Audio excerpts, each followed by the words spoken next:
Well, how do I find God with all of my heart?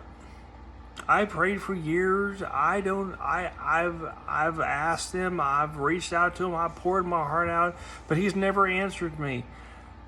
How is he able to answer you and not me? Is he singling you out there, Scott? Are you special?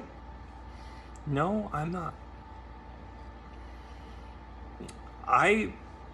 I hear God because I unclench my fists.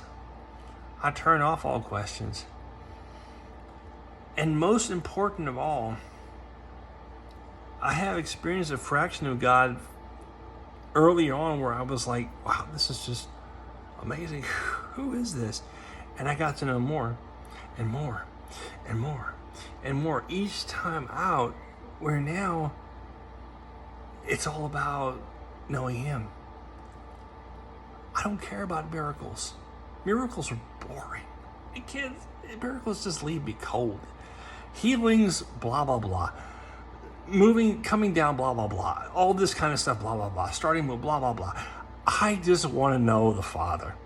That's all I want to know. He is all that matters to me. His heart is the kingdom.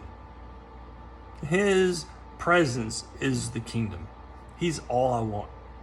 His presence is all I want. In his presence, I am just so full of just the utmost peace and happiness and just the completion of who I am. There's just no other way I can describe it.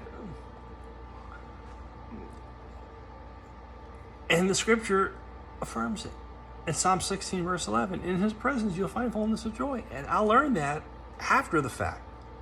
After I've got to know him, I'm like, that's correct. That's right. When I first read that scripture, I'm like, his presence is fullness of joy. I don't believe that.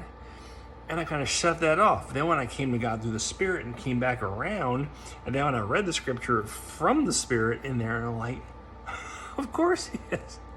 I am not any happier unless I'm with him 100%. There's your answer.